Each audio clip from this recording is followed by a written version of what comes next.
નમસ્કાર મિત્રો, આજે 2 જુલાઈ 2026 નો દિવસ ચૈતરભાઈ વસાવાના કેસમાં એક બહુ મોટી બાબત સામે આવી છે. જ્યારે ચૈતરભાઈને જેલમાં પૂર્યા ત્યારના એ દિવસે જે દિવસે ચુકાદો આવ્યો એ દિવસનું જો મારું મીડિયાનું નિવેદન સાંભળ્યું હોય તો એમાં હું બોલ્યો છું કે સરકારી પોલીસ, સરકારી ફરિયાદી, સરકારી સાક્ષી, સરકારી વકીલ બધાએ ભેગા મળી અને ભાજપના ઈશારે નિર્દોષ લોકોને જેલમાં પુરાવાનું ષડયંત્ર કર્યું છે. આ નિવેદન મારું તે દિવસથી લઈ આજ દિવસ સુધીનું છે. હવે આ વિડીયો સાંભળો, બહુ એક રસપ્રદ બાબત સામે આવી છે. આ સાંભળો.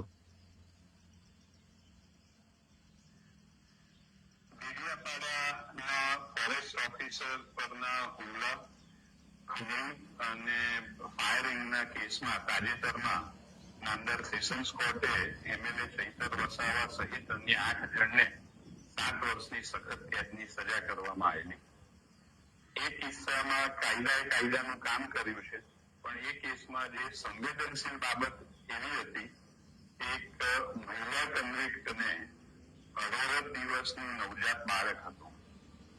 એ જે બાબત છે જયારે સરકારના ધ્યાન પર આવી ત્યારે ગુજરાત સરકારના માનનીય મુખ્યમંત્રી શ્રી ભૂપેન્દ્ર પટેલ સાહેબ તથા માનનીય નાયબ મુખ્યમંત્રી શ્રી હર્ષભાઈ સંઘવી સાહેબે સંયુક્ત નિર્ણય એવો લીધો કે માનનીય ભૂપેન્દ્રભાઈ પટેલ અને હર્ષ સંઘવીએ એવો નિર્ણય લીધો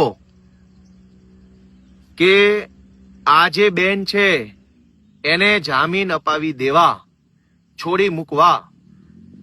આ વિડીયોમાં આપણા ગુજરાત હાઈકોર્ટના સરકારી વકીલ શ્રી છે, તેઓ એવું જણાવે છે કે જામીન અરજી કરે ત્યારે સરકાર તરફે એટલે ગુજરાતની હાઈકોર્ટના માનનીય સરકારી વકીલ શ્રી એવું જણાવે છે કે ભૂપેન્દ્રભાઈ અને હર્ષ સંઘવીએ સીધી સૂચના હાઈકોર્ટના સરકારી વકીલ સાહેબ શ્રીને આપી અને વકીલ સાહેબ શ્રીએ હર્ષ સંઘવી અને મુખ્યમંત્રીની સૂચના પ્રમાણે કોર્ટમાં કામ કર્યું, જેના કારણે શકુંતલાબેનને જામીન મળી ગયા. હું આ જ વાત પહેલા દિવસથી કહું છું કે મુખ્યમંત્રી અને હર્ષ સંઘવી સરકારી વકીલોને પહેલા દિવસથી સૂચના જ ખાનગીમાં અને જાહેરમાં આપતા હશે. એટલે જ ડેડિયાપાડાની કોર્ટમાં નિર્દોષ માણસોને 7 વર્ષની સજા થઈ.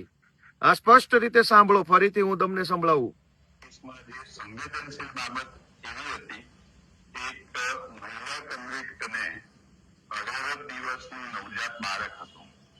એ જે બાબત છે જયારે સરકારના ધ્યાન પર આવી ગુજરાત સરકારના માનનીય મુખ્યમંત્રી શ્રી ભૂપેન્દ્ર પટેલ સાહેબ તથા માનનીય નાયબ મુખ્યમંત્રી શ્રી હર્ષભાઈ સંઘવી સાહેબે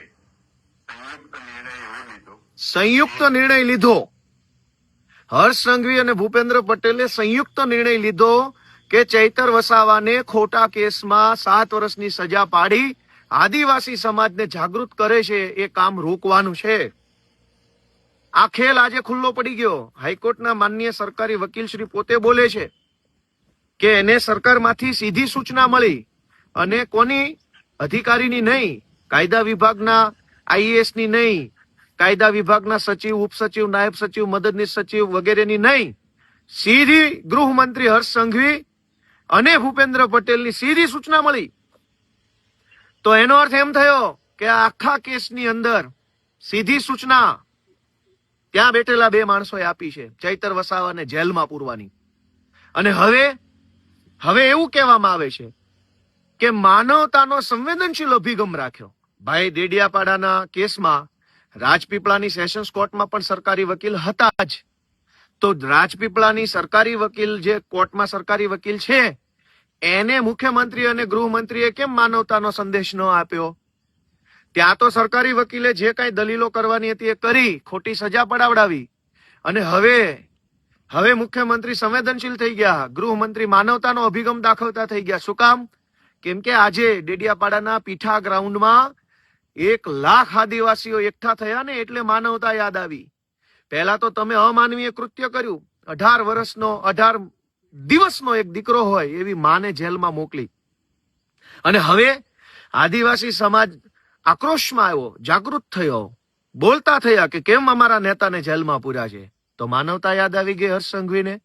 અને માનવતા યાદ આવી જ છે તો માત્ર એક બેન પૂરતી કેમ, એ બધાય નિર્દોષ જ છે. તમારી રાજકીય લડાઈ ચૈતર વસાવા સાથે છે, પણ આ કેસમાં 9 આરોપી પૈકી ચૈતર વસાવાને બાદ કરતા બાકીના બધા જ માણસો બિન રાજકીય છે, ખેડૂતો છે, એમની પત્ની છે, એમની દીકરીઓ છે. તમને માનવતા જ યાદ આવી તો બાકીના બધા લોકોને કેમ જેલમાં પૂરી રાખ્યા છે? હર્ષ સંઘવી અને ભૂપેન્દ્રભાઈ પટેલને એટલી જ વિનંતી, અને ગુજરાતભરના આદિવાસી સમાજને મારી તો એટલી વિનંતી છે કે આખો રાજકીય કેસ છે, આખો રાજકીય સ્ટન્ટ ઉભો કરવામાં આવ્યો છે. આજે હાઈકોર્ટના સરકારી વકીલ શ્રી જે બોલ્યા છે એનાથી સાબિત થઈ ગયું કે આખા કેસની અંદર મુખ્યમંત્રી અને ગૃહમંત્રીને શરૂઆતથી લઈ અંત સુધી બધી માહિતી છે. છેલ્લી વાર આ વિડીયો સાંભળી લો શું બોલે છે. મહિલા આરોપી જ્યારે પણ સાંભળો. એ કિસ્સામાં કાયદાનું કામ કર્યું છે, પણ એ કેસમાં જે સંવેદનશીલ બાબત એવી હતી, એક મહિલા કન્વિક્ટને 18 દિવસનું નવજાત બાળક હતું. એટલે એ જે બાબત છે એ જ્યારે સરકારના ધ્યાન પર આવી ત્યારે ગુજરાત સરકારના માનનીય મુખ્યમંત્રી શ્રી ભૂપેન્દ્ર પટેલ સાહેબ તથા માનનીય નાયબ મુખ્યમંત્રી શ્રી હર્ષભાઈ સંઘવી સાહેબે સંયુક્ત નિર્ણય એવો લીધો કે મહિલા આરોપી જ્યારે પણ જામીન અરજી કરે ત્યારે સરકાર તરફે એનો કોઈ પણ જાતનો વિરોધ કરવાનો નથી.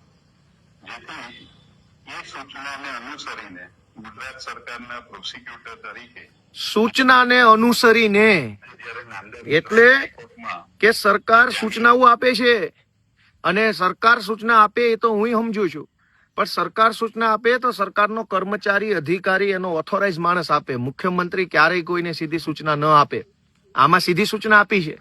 એનો અર્થ એમ કે ચૈતર વસાવાને જેલમાં પૂરવા માટેનું આખું ષડયંત્ર હર્ષ સંઘવી અને મુખ્યમંત્રીએ ભેગા મળીને કર્યું છે એવું આજની આ બાબત પરથી સાબિત થાય છે. જય આદિવાસી.